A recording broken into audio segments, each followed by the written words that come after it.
Pelabuhan kota tua itu tak pernah benar-benar sepi. Siang maupun malam, suara teriakan nelayan, deru kapal barang, dan bunyi besi beradu selalu bergema, berpadu dengan aroma amis ikan dan solar yang menusuk hidung. Di sepanjang dermaga, lampu-lampu redup berkelap-kelip, sebagian mati, sebagian bergetar seperti ingin padam. Orang-orang bilang, pelabuhan ini adalah urat nadi kehidupan kota, tapi juga tempat di mana hukum rimba lebih sering berlaku ketimbang hukum negara. Di sudut-sudut gelap, lelaki-lelaki bertato dan berwajah keras berkeliaran, memungut uang keamanan dari pedagang kecil. Mereka adalah preman-preman pelabuhan, penguasa tak resmi yang mengatur siapa boleh berjualan, siapa boleh bersandar, bahkan siapa boleh hidup tenang di sana.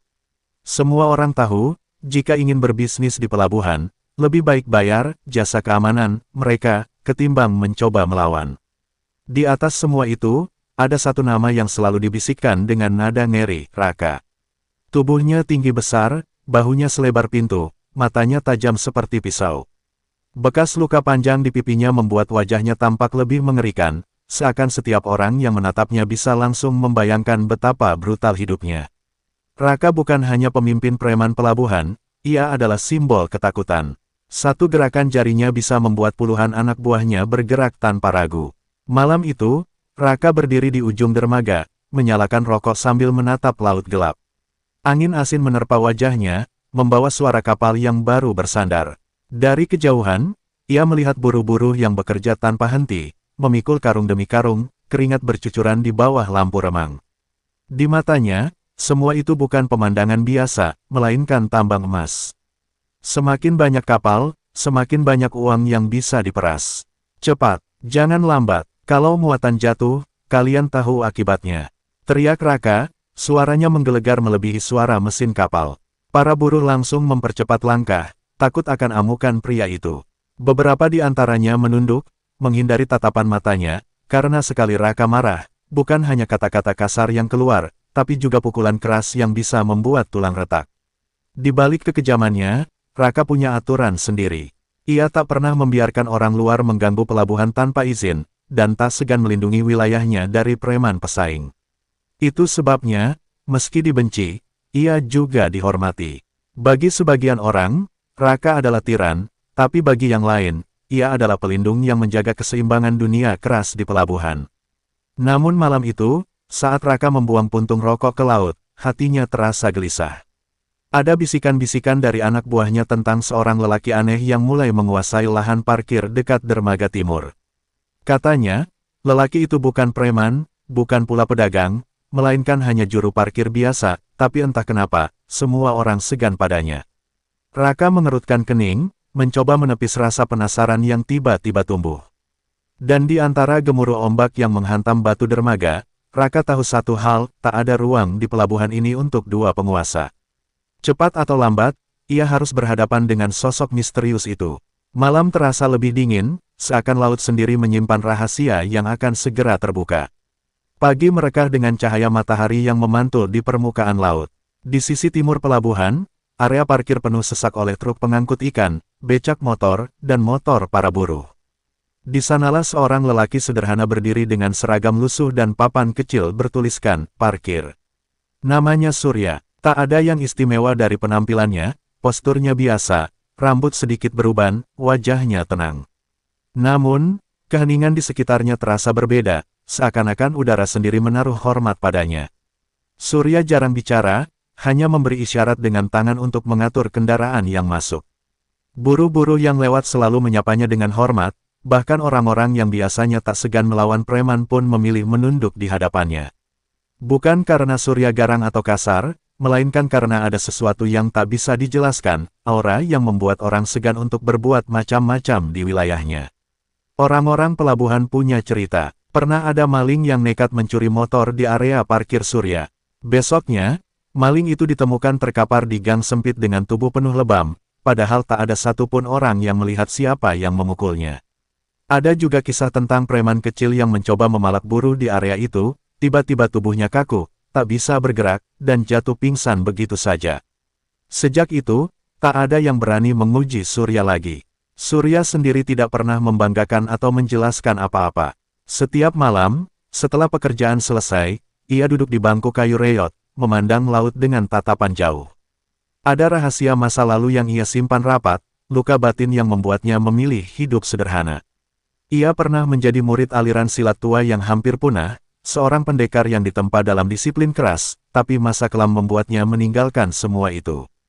Kini, ia hanya ingin menjaga ketenangan kecil di lahan parkirnya. Namun, ketenangan itu mulai terusik. Bisikan tentang preman besar bernama Raka sampai ke telinganya. Anak-anak muda bercerita bahwa Raka sedang merencanakan perluasan wilayah, dan area parkir Surya adalah target berikutnya. Surya hanya menghela napas, tidak menunjukkan rasa takut sedikit pun. Baginya, ancaman semacam itu bukan hal baru. Hari itu, saat matahari condong ke barat, beberapa anak buah Raka datang menghampiri. Mereka berteriak-teriak, meminta Surya angkat kaki dari wilayah itu. Orang-orang di sekitar langsung ketakutan, buru-buru menjauh, menyaksikan dari jauh dengan jantung berdebar. Semua menunggu reaksi Surya. Apakah ia akan melawan, ataukah ia akan lari seperti kebanyakan orang? Surya berdiri pelan, menepuk-nepuk celananya yang berdebu. Dengan tenang, ia melangkah maju, menatap satu persatu wajah para preman itu. Tak ada kata kasar, tak ada ancaman, hanya tatapan mata yang dingin dan dalam, membuat nyali para pengganggu itu ciut tanpa alasan.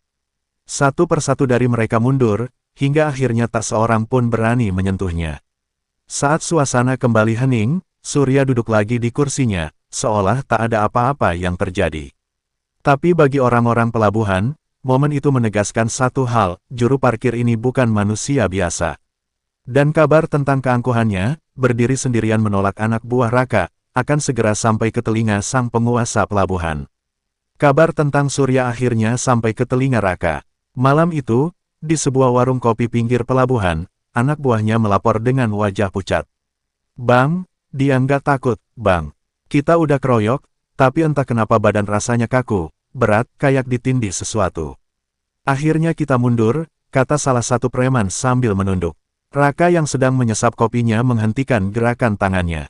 Matanya menyipit, rokok di jarinya bergetar kecil.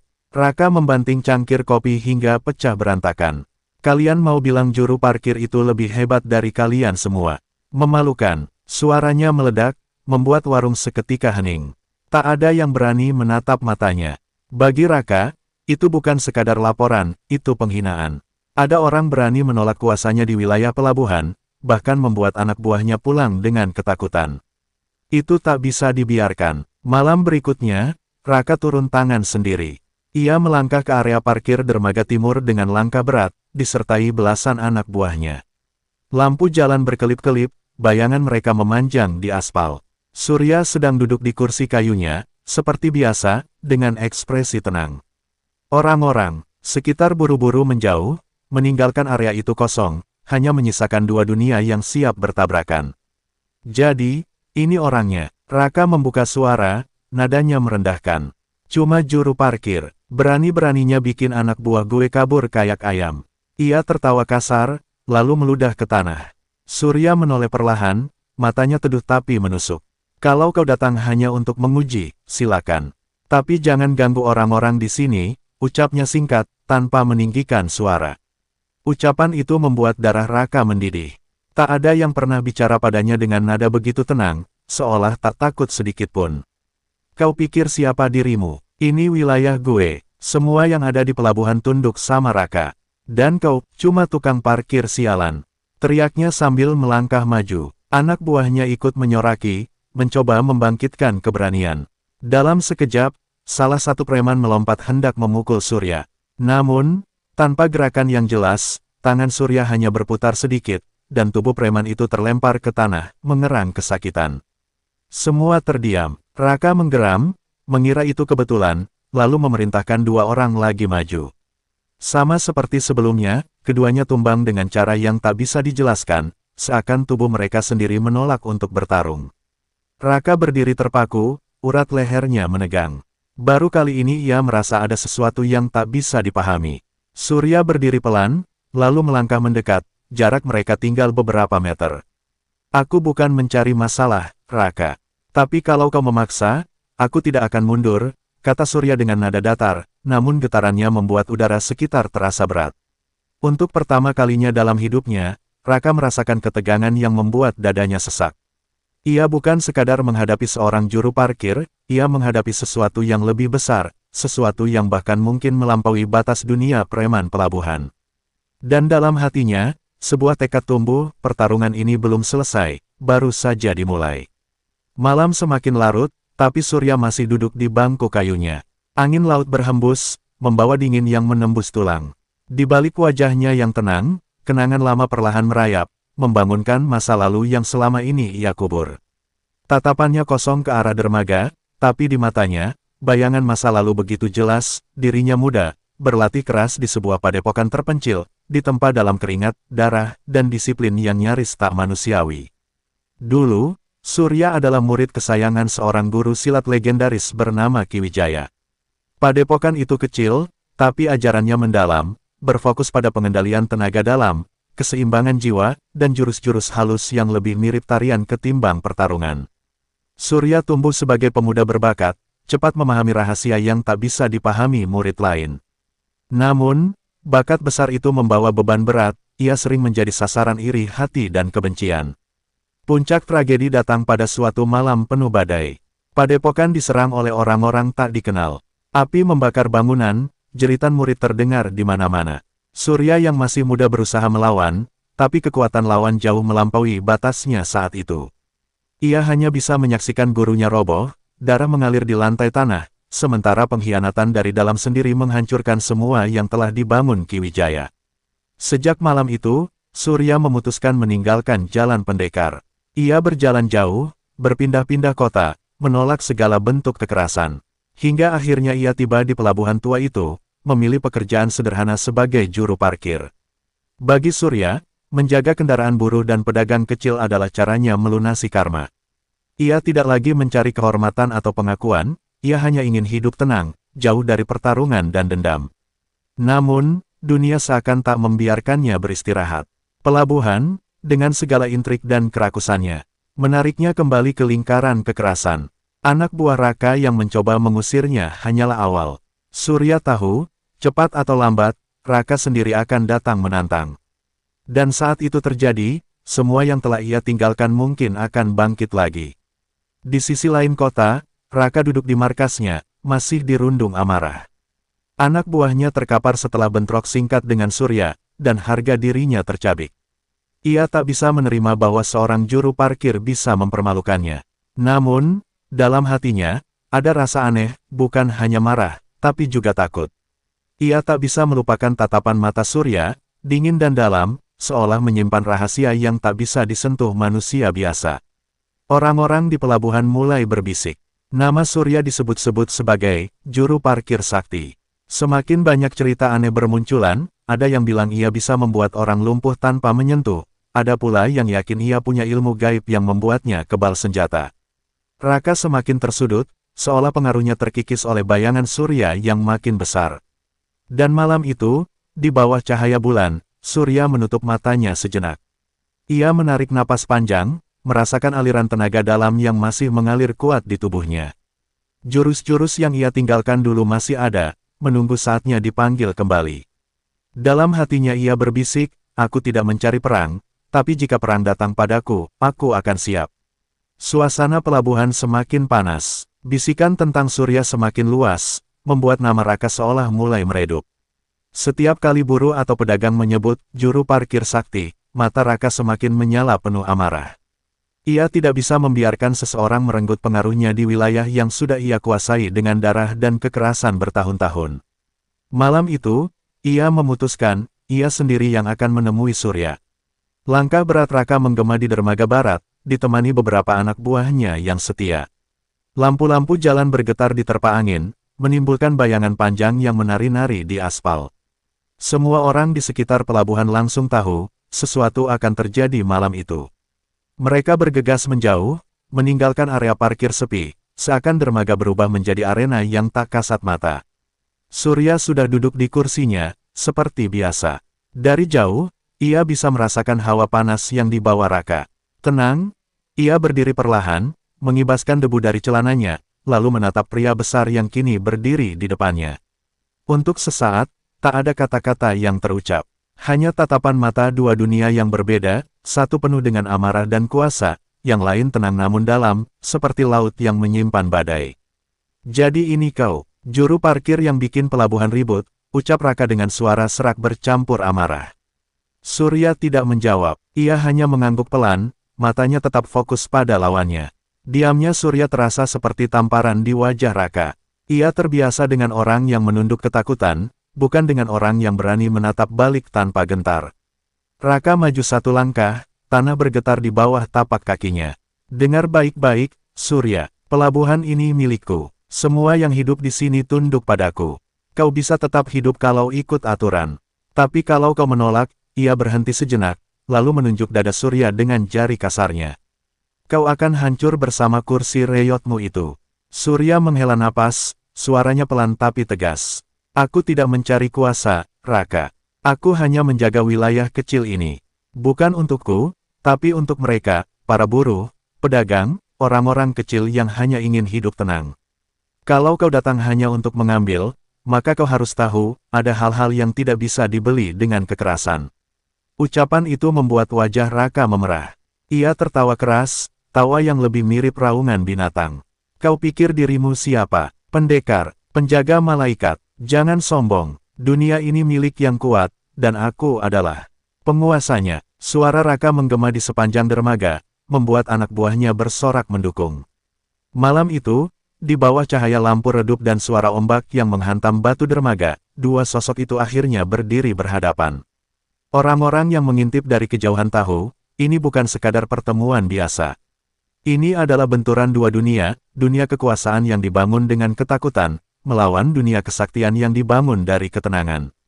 Pertarungan besar hanya tinggal menunggu waktu. Malam turun semakin pekat, angin laut bertiup kencang membawa aroma asin dan karat besi dari kapal-kapal yang berlabuh. Dermaga timur menjadi saksi saat dua dunia akhirnya bertabrakan. Raka berdiri tegak, tubuh besarnya seperti tembok hidup, sementara Surya berdiri dengan tenang, seolah bukan hendak menghadapi preman paling ditakuti pelabuhan, melainkan hanya seorang pejalan malam biasa. Kalau begitu, tak ada lagi yang perlu dibicarakan, geram Raka sambil melangkah maju. Dalam sekejap, ia mengayunkan pukulan keras, cukup untuk membuat orang biasa pingsan hanya dengan sekali hantam. Surya bergerak tipis, hampir tak terlihat, tubuhnya bergeser seolah mengikuti arah angin. Pukulan itu hanya menghantam udara kosong, membuat Raka terhuyung oleh tenaganya sendiri. Anak buah Raka bersorak, menambah kobaran amarah pemimpin mereka. Dengan raungan, Raka menyerang lagi, kali ini bertubi-tubi, pukulan dan tendangannya menghantam ke segala arah. Namun Surya tetap tenang, tubuhnya melayang ringan, menghindar dengan langkah-langkah yang seperti tarian. Setiap serangan Raka hanya mengenai udara, papan dermaga, atau tiang besi yang bergema nyaring. Berhenti menghindar, lawan aku seperti laki-laki, teriak Raka, matanya memerah. Surya hanya menatapnya sebentar, lalu menjawab dengan suara datar, laki-laki sejati tidak bertarung karena amarah. Kau sudah kalah sebelum pertempuran dimulai, Raka. Kata-kata itu menusuk lebih dalam daripada pukulan manapun. Tersulut, Raka mengerahkan seluruh kekuatannya dalam satu hantaman lurus, mengarah ke dada Surya. Kali ini Surya tidak menghindar. Ia mengangkat tangannya, menangkis pukulan itu dengan gerakan sederhana. Seketika, tubuh besar Raka terhentak mundur, langkahnya goyah, dadanya terasa bergetar hebat seolah tulang-tulangnya diguncang dari dalam. Kerumunan yang menonton dari kejauhan terperangah. Mereka melihat sesuatu yang tak masuk akal, seorang juru parkir sederhana mampu menahan pukulan preman pelabuhan paling ditakuti, bahkan membuatnya mundur.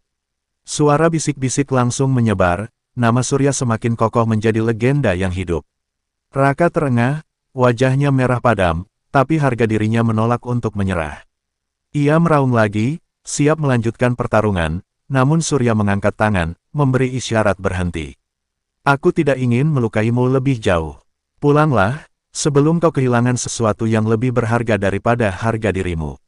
Suara Surya tenang, tapi mengandung peringatan yang membuat udara terasa berat. Untuk pertama kalinya, Raka tidak langsung melanjutkan serangannya. Ia berdiri terpaku, dadanya naik turun, matanya penuh kebencian bercampur bingung.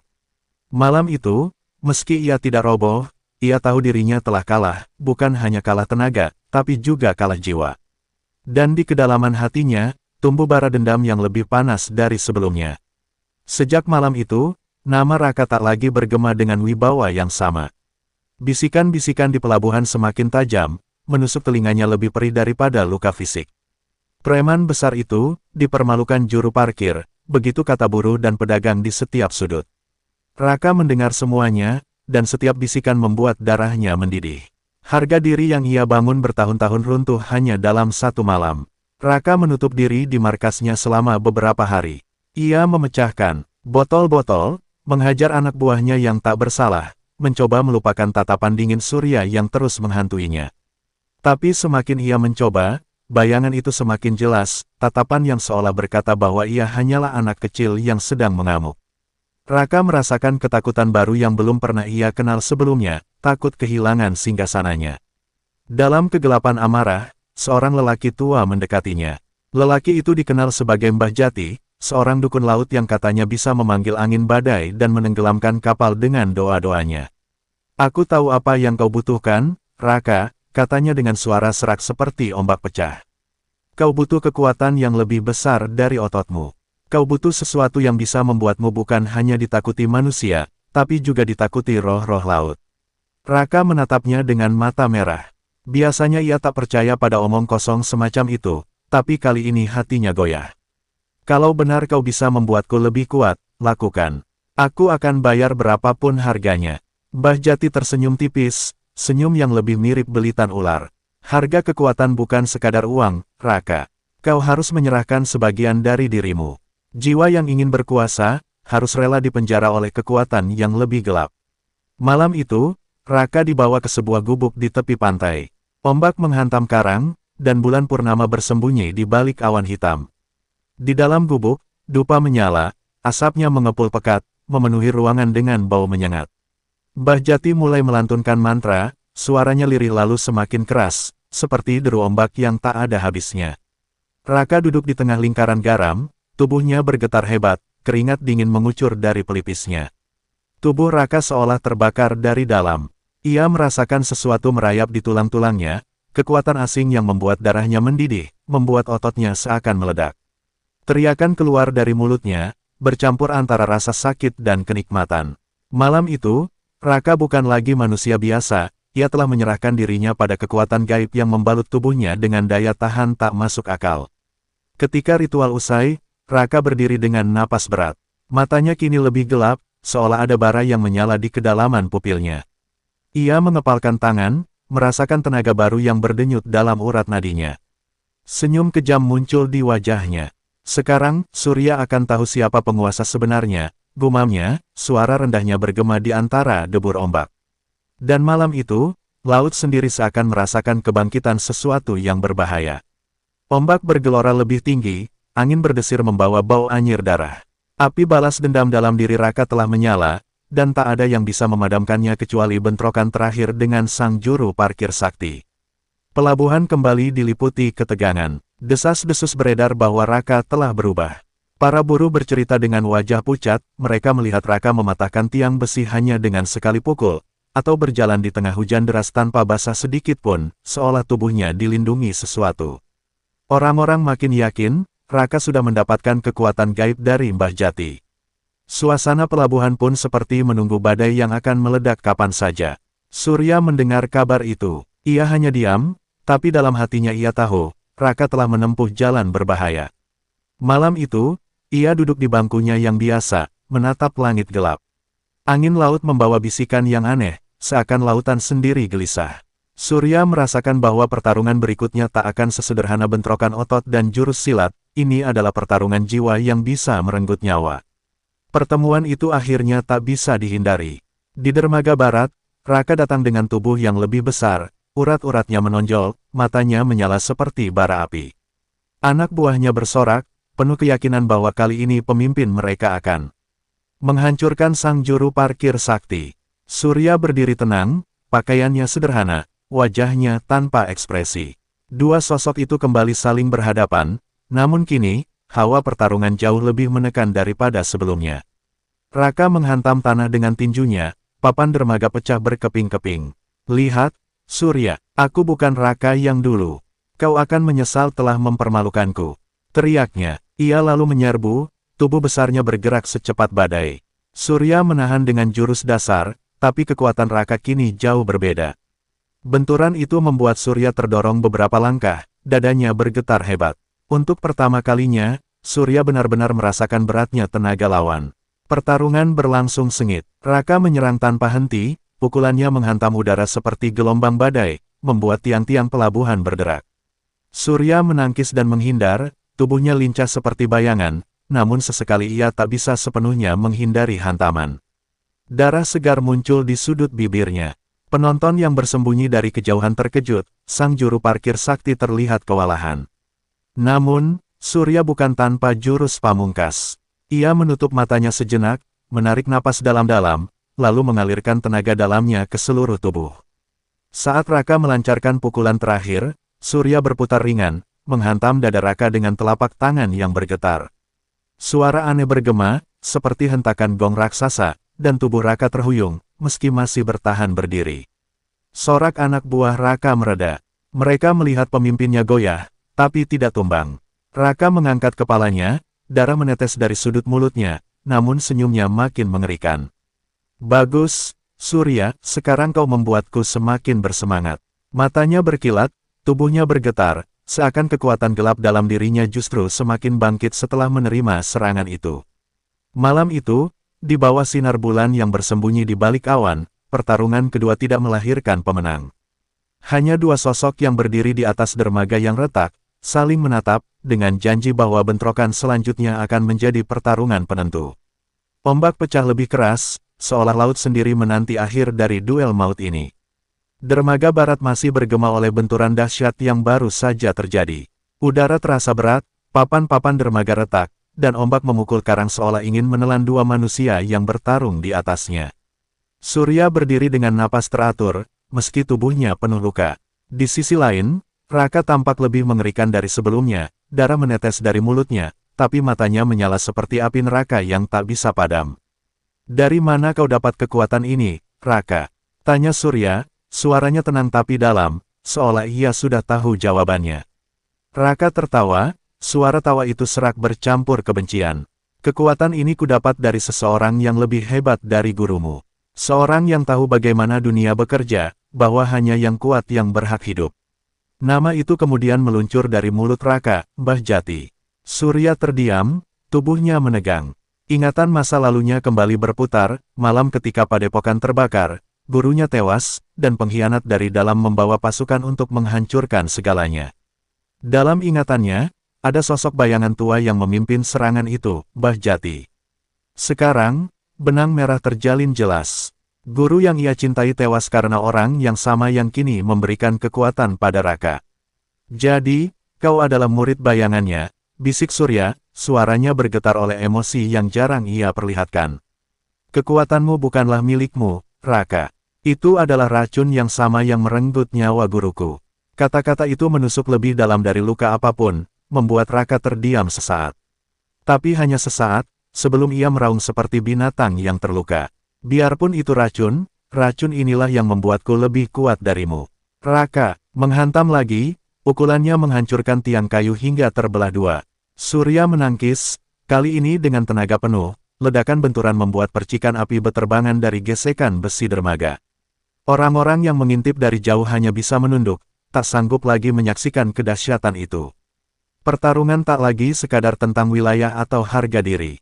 Ini adalah benturan dua warisan, warisan suci dari Kiwijaya yang hidup dalam diri Surya, melawan warisan kegelapan dari Mbah Jati yang kini mengalir dalam tubuh Raka. Surya merasakan jiwanya bergetar, tapi bukan karena takut, melainkan karena api dendam yang akhirnya ia sadari masih membara dalam dirinya.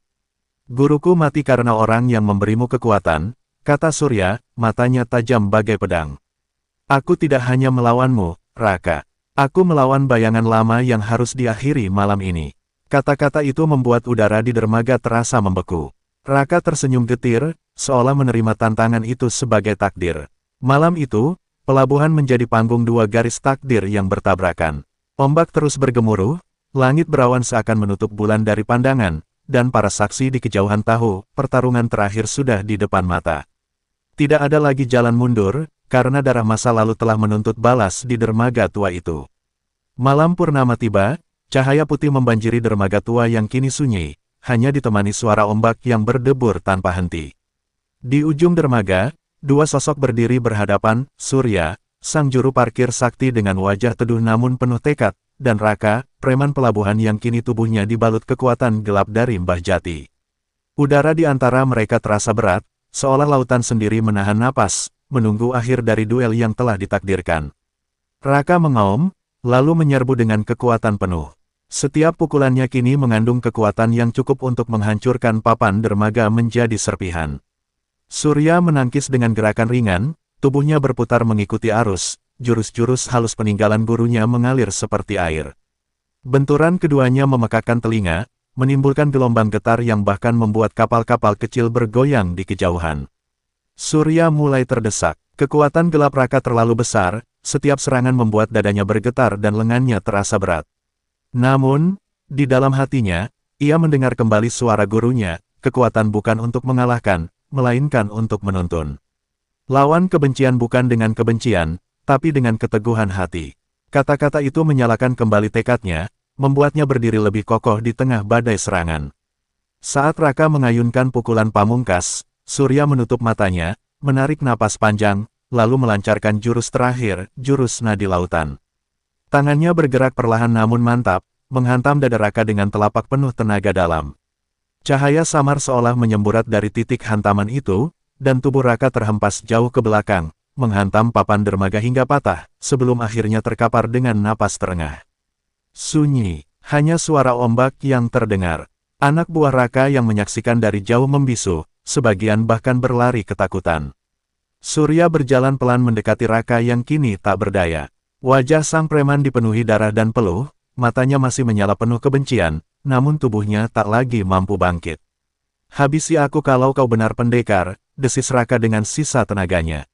Namun Surya hanya menggeleng. "Kekuasaan atas orang lain tak ada artinya kalau kau tak bisa menguasai dirimu sendiri. Aku tidak membunuhmu, Raka. Kau yang harus memilih, apakah tetap jadi budak kegelapan, atau mulai hidup sebagai manusia yang bebas." Kata-kata itu jatuh seperti palu ke dalam hati Raka.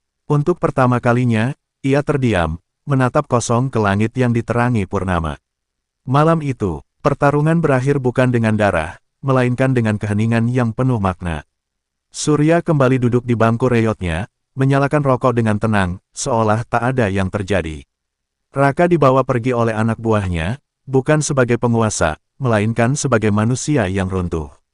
Namun di matanya, tersisa percikan kesadaran, bahwa mungkin, jalan hidupnya masih bisa berubah. Dermaga yang retak berdiri sebagai saksi bisu. Orang-orang pelabuhan kembali bekerja esok harinya, membawa cerita tentang duel legendaris di bawah purnama.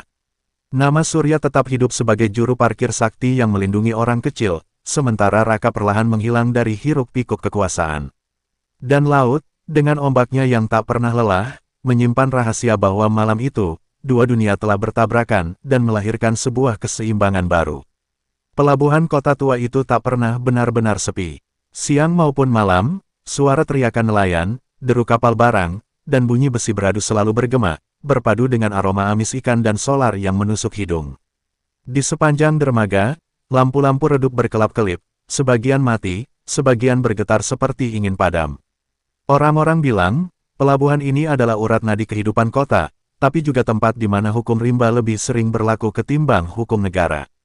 Di sudut-sudut gelap, lelaki-lelaki bertato dan berwajah keras berkeliaran, memungut uang keamanan dari pedagang kecil.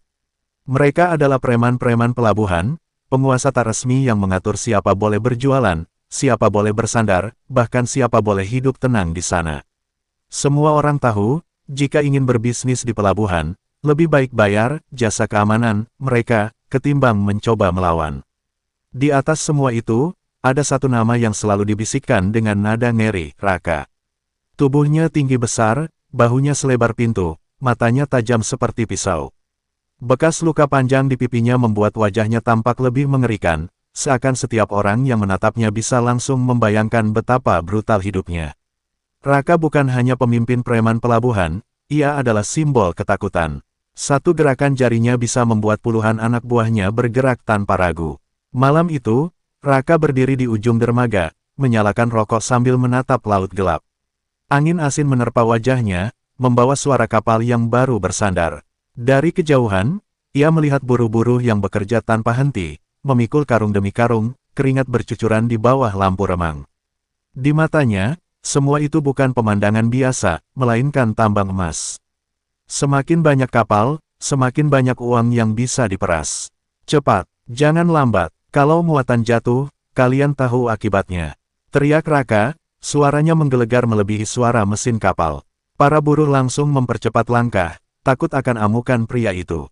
Beberapa di antaranya menunduk, menghindari tatapan matanya, karena sekali Raka marah, bukan hanya kata-kata kasar yang keluar, tapi juga pukulan keras yang bisa membuat tulang retak. Di balik kekejamannya, Raka punya aturan sendiri. Ia tak pernah membiarkan orang luar mengganggu pelabuhan tanpa izin, dan tak segan melindungi wilayahnya dari preman pesaing. Itu sebabnya, meski dibenci, ia juga dihormati. Bagi sebagian orang, Raka adalah tiran, tapi bagi yang lain, ia adalah pelindung yang menjaga keseimbangan dunia keras di pelabuhan. Namun malam itu, saat Raka membuang puntung rokok ke laut, hatinya terasa gelisah. Ada bisikan-bisikan dari anak buahnya tentang seorang lelaki aneh yang mulai menguasai lahan parkir dekat dermaga timur. Katanya, lelaki itu bukan preman, bukan pula pedagang, melainkan hanya juru parkir biasa, tapi entah kenapa, semua orang segan padanya. Raka mengerutkan kening, mencoba menepis rasa penasaran yang tiba-tiba tumbuh. Dan di antara gemuruh ombak yang menghantam batu dermaga, Raka tahu satu hal, tak ada ruang di pelabuhan ini untuk dua penguasa. Cepat atau lambat, ia harus berhadapan dengan sosok misterius itu. Malam terasa lebih dingin, seakan laut sendiri menyimpan rahasia yang akan segera terbuka. Pagi merekah dengan cahaya matahari yang memantul di permukaan laut. Di sisi timur pelabuhan, area parkir penuh sesak oleh truk pengangkut ikan, becak motor, dan motor para buruh. Di sanalah seorang lelaki sederhana berdiri dengan seragam lusuh dan papan kecil bertuliskan, parkir. Namanya Surya, tak ada yang istimewa dari penampilannya, posturnya biasa, rambut sedikit beruban, wajahnya tenang. Namun, keheningan di sekitarnya terasa berbeda, seakan-akan udara sendiri menaruh hormat padanya. Surya jarang bicara, hanya memberi isyarat dengan tangan untuk mengatur kendaraan yang masuk. Buruh-buruh yang lewat selalu menyapanya dengan hormat, bahkan orang-orang yang biasanya tak segan melawan preman pun memilih menunduk di hadapannya. Bukan karena Surya garang atau kasar, melainkan karena ada sesuatu yang tak bisa dijelaskan, aura yang membuat orang segan untuk berbuat macam-macam di wilayahnya. Orang-orang pelabuhan punya cerita, pernah ada maling yang nekat mencuri motor di area parkir Surya. Besoknya, maling itu ditemukan terkapar di gang sempit dengan tubuh penuh lebam, padahal tak ada satupun orang yang melihat siapa yang memukulnya.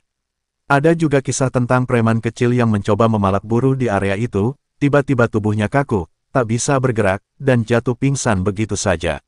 Sejak itu, tak ada yang berani menguji Surya lagi. Surya sendiri tidak pernah membanggakan atau menjelaskan apa-apa. Setiap malam, setelah pekerjaan selesai, ia duduk di bangku kayu reyot, memandang laut dengan tatapan jauh. Ada rahasia masa lalu yang ia simpan rapat, luka batin yang membuatnya memilih hidup sederhana. Ia pernah menjadi murid aliran silat tua yang hampir punah, seorang pendekar yang ditempa dalam disiplin keras, tapi masa kelam membuatnya meninggalkan semua itu. Kini, ia hanya ingin menjaga ketenangan kecil di lahan parkirnya. Namun, ketenangan itu mulai terusik. Bisikan tentang preman besar bernama Raka sampai ke telinganya. Anak-anak muda bercerita bahwa Raka sedang merencanakan perluasan wilayah, dan area parkir Surya adalah target berikutnya. Surya hanya menghela napas, tidak menunjukkan rasa takut sedikit pun. Baginya, ancaman semacam itu bukan hal baru. Hari itu, saat matahari condong ke barat, beberapa anak buah Raka datang menghampiri. Mereka berteriak-teriak, meminta Surya angkat kaki dari wilayah itu. Orang-orang di sekitar langsung ketakutan, buru-buru menjauh, menyaksikan dari jauh dengan jantung berdebar. Semua menunggu reaksi Surya, apakah ia akan melawan, ataukah ia akan lari seperti kebanyakan orang. Surya berdiri pelan, menepuk-nepuk celananya yang berdebu. Dengan tenang, ia melangkah maju, menatap satu persatu wajah para preman itu. Tak ada kata kasar, tak ada ancaman, hanya tatapan mata yang dingin dan dalam, membuat nyali para pengganggu itu ciut tanpa alasan. Satu persatu dari mereka mundur, hingga akhirnya tak seorang pun berani menyentuhnya. Saat suasana kembali hening, Surya duduk lagi di kursinya, seolah tak ada apa-apa yang terjadi. Tapi bagi orang-orang pelabuhan, momen itu menegaskan satu hal, juru parkir ini bukan manusia biasa. Dan kabar tentang keangkuhannya, berdiri sendirian menolak anak buah Raka, akan segera sampai ke telinga sang penguasa pelabuhan. Kabar tentang Surya akhirnya sampai ke telinga Raka. Malam itu, di sebuah warung kopi pinggir pelabuhan, anak buahnya melapor dengan wajah pucat. "Bang, dia nggak takut, Bang. Kita udah keroyok, tapi entah kenapa badan rasanya kaku, berat, kayak ditindih sesuatu. Akhirnya kita mundur," kata Salah.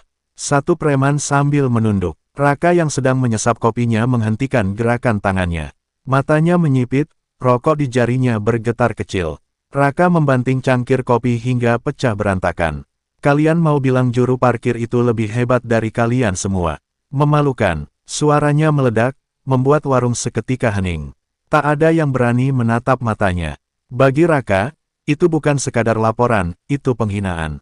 Ada orang berani menolak kuasanya di wilayah pelabuhan, bahkan membuat anak buahnya pulang dengan ketakutan.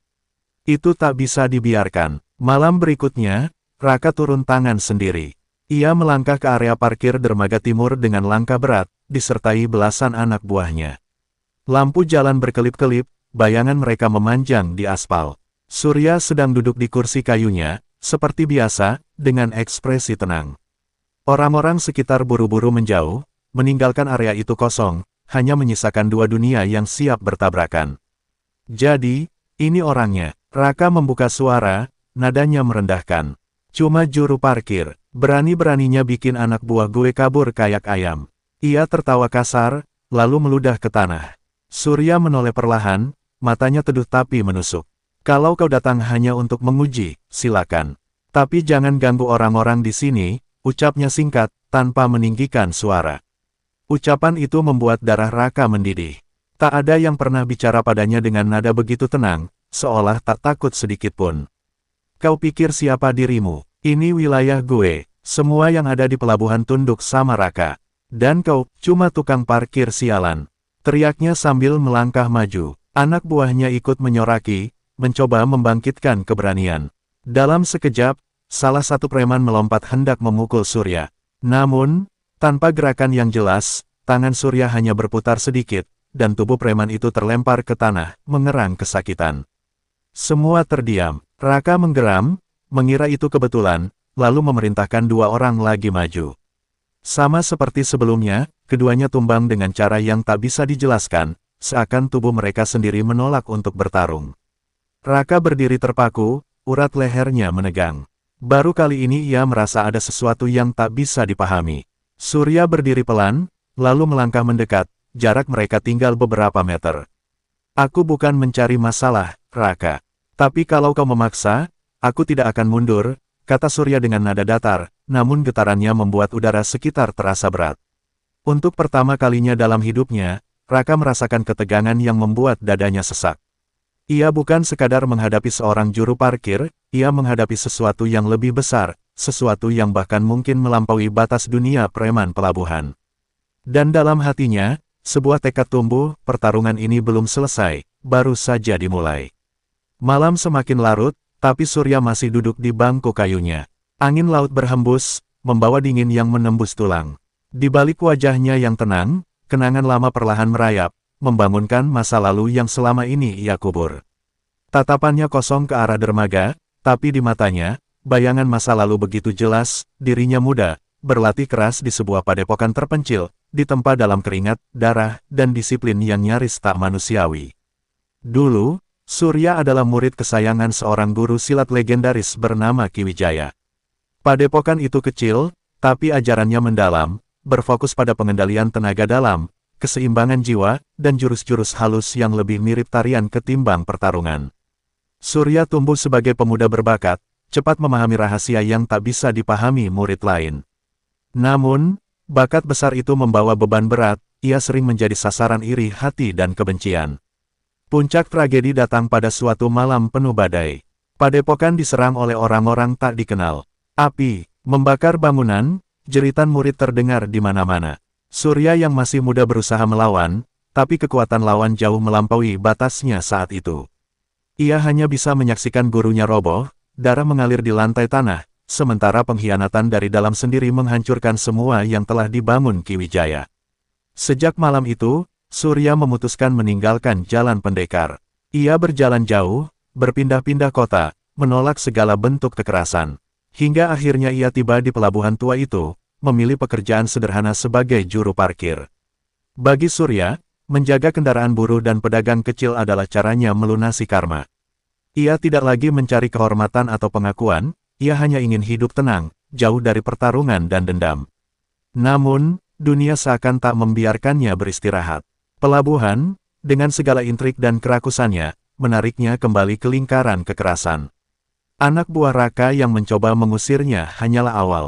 Surya tahu, cepat atau lambat, Raka sendiri akan datang menantang.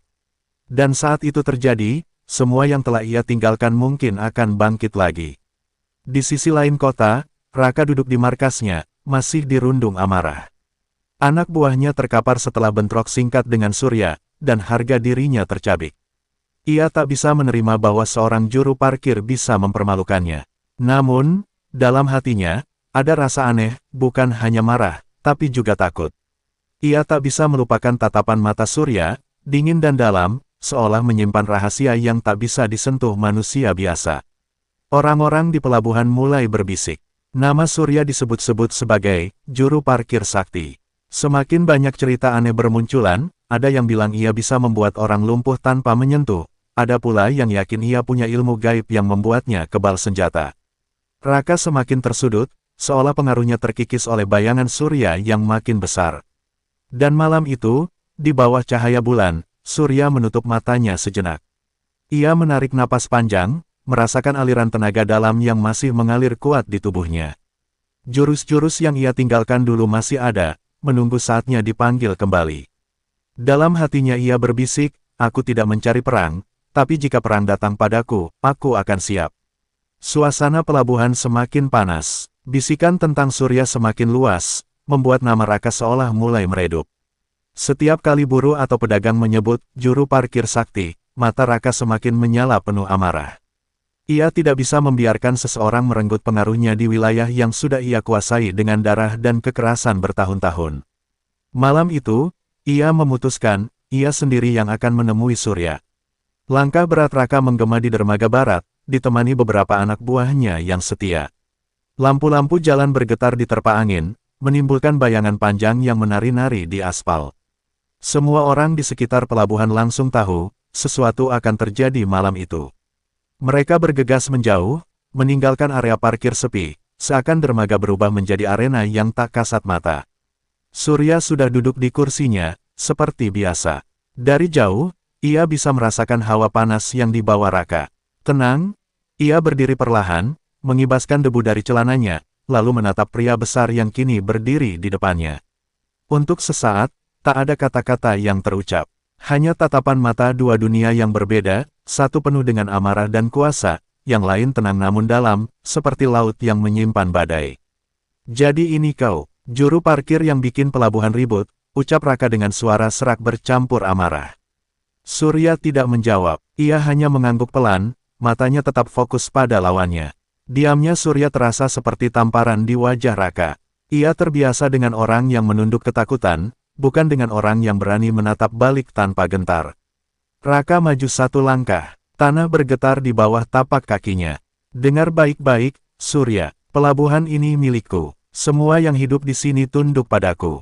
Kau bisa tetap hidup kalau ikut aturan. Tapi kalau kau menolak, ia berhenti sejenak, lalu menunjuk dada Surya dengan jari kasarnya. Kau akan hancur bersama kursi reyotmu itu.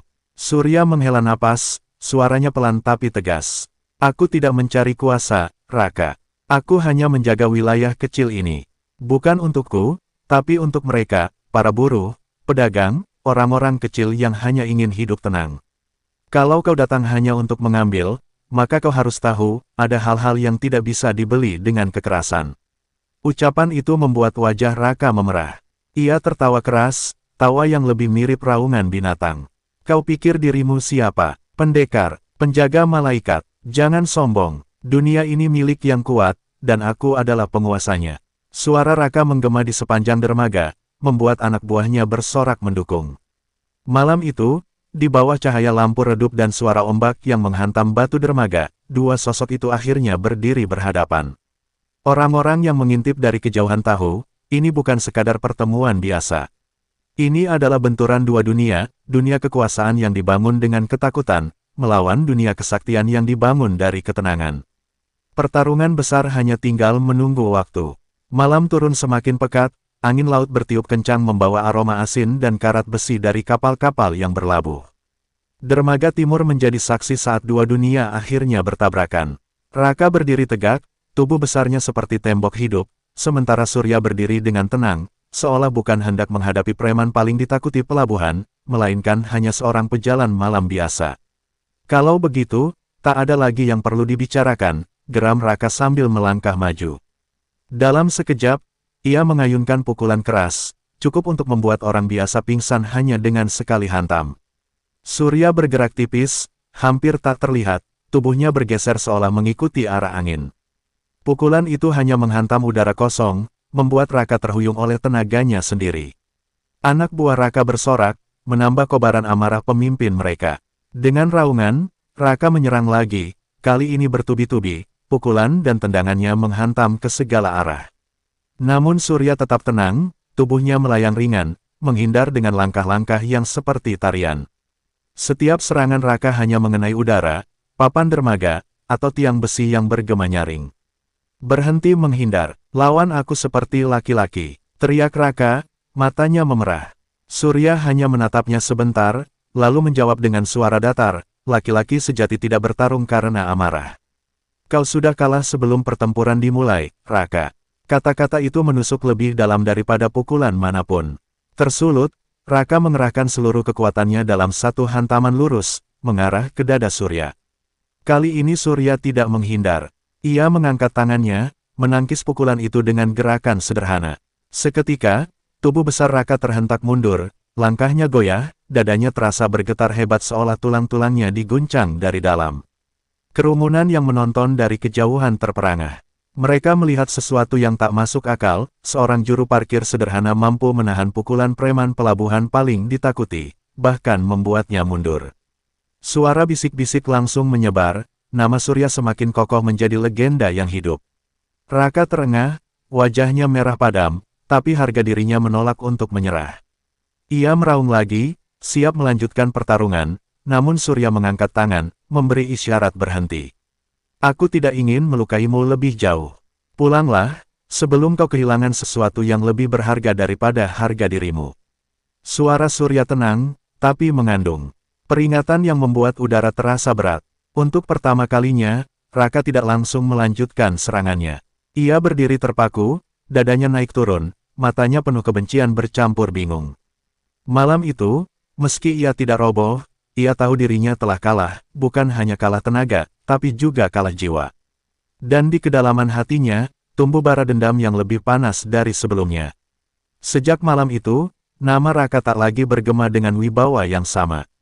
Bisikan-bisikan di pelabuhan semakin tajam, menusuk telinganya lebih perih daripada luka fisik.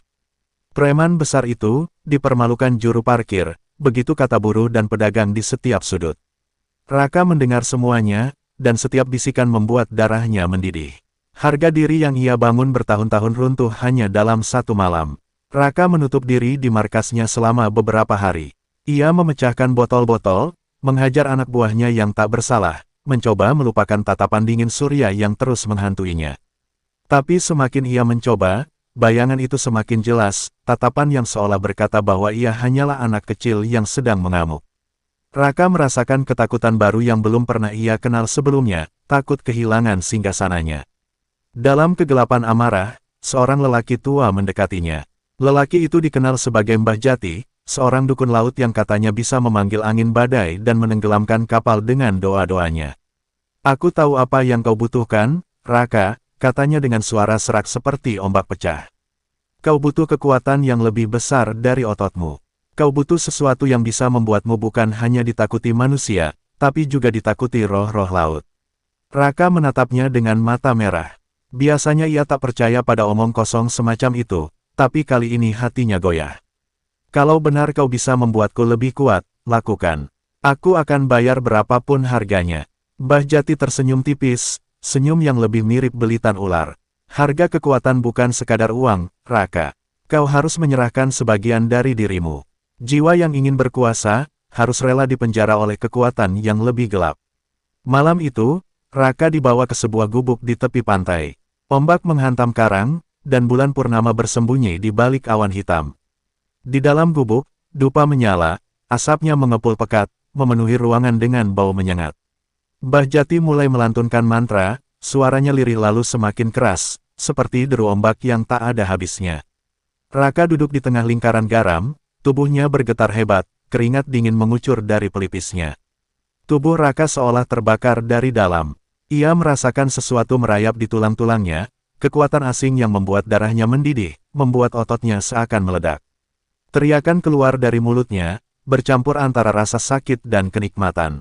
Malam itu, Raka bukan lagi manusia biasa, ia telah menyerahkan dirinya pada kekuatan gaib yang membalut tubuhnya dengan daya tahan tak masuk akal.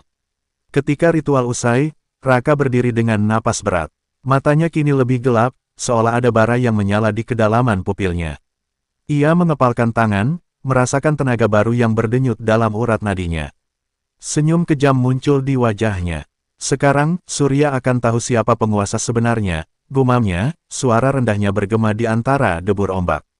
Dan malam itu, laut sendiri seakan merasakan kebangkitan sesuatu yang berbahaya. Ombak bergelora lebih tinggi, angin berdesir membawa bau anyir darah. Api balas dendam dalam diri Raka telah menyala, dan tak ada yang bisa memadamkannya kecuali bentrokan terakhir dengan sang juru parkir sakti. Pelabuhan kembali diliputi ketegangan. Desas-desus beredar bahwa Raka telah berubah. Para buruh bercerita dengan wajah pucat, mereka melihat Raka mematahkan tiang besi hanya dengan sekali pukul, atau berjalan di tengah hujan. Deras tanpa basah sedikit pun, seolah tubuhnya dilindungi sesuatu. Orang-orang makin yakin, Raka sudah mendapatkan kekuatan gaib dari Mbah Jati.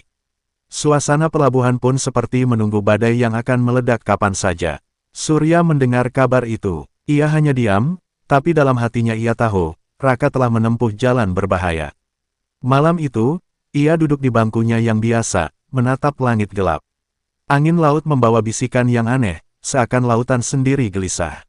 Surya merasakan bahwa pertarungan berikutnya tak akan sesederhana bentrokan otot dan jurus silat, ini adalah pertarungan jiwa yang bisa merenggut nyawa.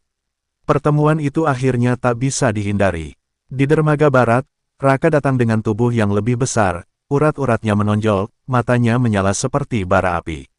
Anak buahnya bersorak, penuh keyakinan bahwa kali ini pemimpin mereka akan menghancurkan sang juru parkir sakti. Surya berdiri tenang, pakaiannya sederhana, wajahnya tanpa ekspresi. Dua sosok itu kembali saling berhadapan, namun kini, hawa pertarungan jauh lebih menekan daripada sebelumnya. Raka menghantam tanah dengan tinjunya, papan dermaga pecah berkeping-keping. Lihat, Surya, aku bukan Raka yang dulu. Kau akan menyesal telah mempermalukanku. Teriaknya, ia lalu menyerbu, tubuh besarnya bergerak secepat badai. Surya menahan dengan jurus dasar, tapi kekuatan Raka kini jauh berbeda. Benturan itu membuat Surya terdorong beberapa langkah, dadanya bergetar hebat. Untuk pertama kalinya, Surya benar-benar merasakan beratnya tenaga lawan. Pertarungan berlangsung sengit. Raka menyerang tanpa henti, pukulannya menghantam udara seperti gelombang badai, membuat tiang-tiang pelabuhan berderak. Surya menangkis dan menghindar, tubuhnya lincah seperti bayangan, namun sesekali ia tak bisa sepenuhnya menghindari hantaman. Darah segar muncul di sudut bibirnya. Penonton yang bersembunyi dari kejauhan terkejut, sang juru parkir sakti terlihat kewalahan. Namun, Surya bukan tanpa jurus pamungkas. Ia menutup matanya sejenak, menarik napas dalam-dalam, lalu mengalirkan tenaga dalamnya ke seluruh tubuh. Saat Raka melancarkan pukulan terakhir, Surya berputar ringan, menghantam dada Raka dengan telapak tangan yang bergetar. Suara aneh bergema, seperti hentakan gong raksasa, dan tubuh Raka terhuyung, meski masih bertahan berdiri. Sorak anak buah Raka mereda. Mereka melihat pemimpinnya goyah, tapi tidak tumbang. Raka mengangkat kepalanya, darah menetes dari sudut mulutnya, namun senyumnya makin mengerikan. Bagus, Surya, sekarang kau membuatku semakin bersemangat. Matanya berkilat, tubuhnya bergetar, seakan kekuatan gelap dalam dirinya justru semakin bangkit setelah menerima serangan itu. Malam itu, di bawah sinar bulan yang bersembunyi di balik awan, pertarungan kedua tidak melahirkan pemenang. Hanya dua sosok yang berdiri di atas dermaga yang retak, saling menatap, dengan janji bahwa bentrokan selanjutnya akan menjadi pertarungan penentu. Ombak pecah lebih keras, seolah laut sendiri menanti akhir dari duel maut ini. Dermaga barat masih bergema oleh benturan dahsyat yang baru saja terjadi. Udara terasa berat, papan-papan dermaga retak, dan ombak memukul karang seolah ingin menelan dua manusia yang bertarung di atasnya. Surya berdiri dengan napas teratur, meski tubuhnya penuh luka. Di sisi lain, Raka tampak lebih mengerikan dari sebelumnya, darah menetes dari mulutnya, tapi matanya menyala seperti api neraka yang tak bisa padam. "Dari mana kau dapat kekuatan ini, Raka?" tanya Surya, suaranya tenang tapi dalam, seolah ia sudah tahu jawabannya. Raka tertawa, suara tawa itu serak bercampur kebencian. "Kekuatan ini kudapat dari seseorang yang lebih hebat dari gurumu.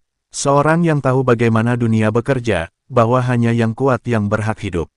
Nama itu kemudian meluncur dari mulut. "Raka, Mbah Jati." Surya terdiam, tubuhnya menegang.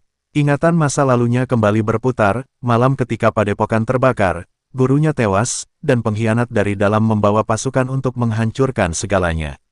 Dalam ingatannya, ada sosok bayangan tua yang memimpin serangan itu, Mbah Jati. Sekarang, benang merah terjalin jelas. Guru yang ia cintai tewas karena orang yang sama yang kini memberikan kekuatan pada Raka. "Jadi, kau adalah murid bayangannya," bisik Surya, suaranya bergetar oleh emosi yang jarang ia perlihatkan. "Kekuatanmu bukanlah milikmu, Raka. Itu adalah racun yang sama yang merenggut nyawa guruku." Kata-kata itu menusuk lebih dalam dari luka apapun, membuat Raka terdiam sesaat. Tapi hanya sesaat, sebelum ia meraung seperti binatang yang terluka. "Biarpun itu racun, racun inilah yang membuatku lebih kuat darimu." Raka menghantam lagi, pukulannya menghancurkan tiang kayu hingga terbelah dua. Surya menangkis, kali ini dengan tenaga penuh, ledakan benturan membuat percikan api beterbangan dari gesekan besi dermaga. Orang-orang yang mengintip dari jauh hanya bisa menunduk, tak sanggup lagi menyaksikan kedahsyatan itu. Pertarungan tak lagi sekadar tentang wilayah atau harga diri. Ini adalah benturan dua warisan, warisan suci dari Ki Wijaya yang hidup dalam diri Surya, melawan warisan kegelapan dari Mbah Jati yang kini mengalir dalam tubuh Raka. Surya merasakan jiwanya bergetar, tapi bukan karena takut, melainkan karena api dendam yang akhirnya ia sadari masih membara dalam dirinya. "Guruku mati karena orang yang memberimu kekuatan," kata Surya, matanya tajam bagai pedang. "Aku tidak hanya melawanmu, Raka. Aku melawan bayangan lama yang harus diakhiri malam ini." Kata-kata itu membuat udara di dermaga terasa membeku. Raka tersenyum getir, seolah menerima tantangan itu sebagai takdir. Malam itu, pelabuhan menjadi panggung dua garis takdir yang bertabrakan. Ombak terus bergemuruh, langit berawan seakan menutup bulan dari pandangan, dan para saksi di kejauhan tahu, pertarungan terakhir sudah di depan mata. Tidak ada lagi jalan mundur, karena darah masa lalu telah menuntut balas di dermaga tua itu. Malam purnama tiba, cahaya putih membanjiri dermaga tua yang kini sunyi, hanya ditemani suara ombak yang berdebur tanpa henti. Di ujung dermaga, dua sosok berdiri berhadapan, Surya, sang juru parkir sakti dengan wajah teduh namun penuh tekad, dan Raka, preman pelabuhan yang kini tubuhnya dibalut kekuatan gelap dari Mbah Jati. Udara di antara mereka terasa berat, seolah lautan sendiri menahan napas, menunggu akhir dari duel yang telah ditakdirkan. Raka mengaum, lalu menyerbu dengan kekuatan penuh. Setiap pukulannya kini mengandung kekuatan yang cukup untuk menghancurkan papan dermaga menjadi serpihan. Surya menangkis dengan gerakan ringan, tubuhnya berputar mengikuti arus, jurus-jurus halus peninggalan gurunya mengalir seperti air. Benturan keduanya memekakkan telinga, menimbulkan gelombang getar yang bahkan membuat kapal-kapal kecil bergoyang di kejauhan. Surya mulai terdesak. Kekuatan gelap Raka terlalu besar, setiap serangan membuat dadanya bergetar dan lengannya terasa berat. Namun, di dalam hatinya, ia mendengar kembali suara gurunya, kekuatan bukan untuk mengalahkan, melainkan untuk menuntun. Lawan kebencian bukan dengan kebencian, tapi dengan keteguhan hati. Kata-kata itu menyalakan kembali tekadnya, membuatnya berdiri lebih kokoh di tengah badai serangan. Saat Raka mengayunkan pukulan pamungkas, Surya menutup matanya, menarik napas panjang, lalu melancarkan jurus terakhir, jurus nadi lautan. Tangannya bergerak perlahan namun mantap, menghantam dada Raka dengan telapak penuh tenaga dalam. Cahaya samar seolah menyemburat dari titik hantaman itu, dan tubuh Raka terhempas jauh ke belakang, menghantam papan dermaga. Hingga patah, sebelum akhirnya terkapar dengan napas terengah. Sunyi, hanya suara ombak yang terdengar. Anak buah Raka yang menyaksikan dari jauh membisu, sebagian bahkan berlari ketakutan. Surya berjalan pelan mendekati Raka yang kini tak berdaya. Wajah sang preman dipenuhi darah dan peluh, matanya masih menyala penuh kebencian, namun tubuhnya tak lagi mampu bangkit. "Habisi aku kalau kau benar pendekar," desis Raka dengan sisa tenaganya. Namun Surya hanya menggeleng. "Kekuasaan atas orang lain tak ada artinya kalau kau tak bisa menguasai dirimu sendiri. Aku tidak membunuhmu, Raka. Kau yang harus memilih, apakah tetap jadi budak kegelapan, atau mulai hidup sebagai manusia yang bebas." Kata-kata itu jatuh seperti palu ke dalam hati Raka. Untuk pertama kalinya, ia terdiam, menatap kosong ke langit yang diterangi purnama. Malam itu, pertarungan berakhir bukan dengan darah, melainkan dengan keheningan yang penuh makna. Surya kembali duduk di bangku reyotnya, menyalakan rokok dengan tenang, seolah tak ada yang terjadi. Raka dibawa pergi oleh anak buahnya, bukan sebagai penguasa, melainkan sebagai manusia yang runtuh. Namun di matanya, tersisa percikan kesadaran, bahwa mungkin, jalan hidupnya masih bisa berubah. Dermaga yang retak berdiri sebagai saksi bisu. Orang-orang pelabuhan kembali bekerja esok harinya, membawa cerita tentang duel legendaris di bawah purnama. Nama Surya tetap hidup sebagai juru parkir sakti yang melindungi orang kecil, sementara Raka perlahan menghilang dari hiruk-pikuk kekuasaan. Dan laut, dengan ombaknya yang tak pernah lelah, menyimpan rahasia bahwa malam itu, dua dunia telah bertabrakan dan melahirkan sebuah keseimbangan baru.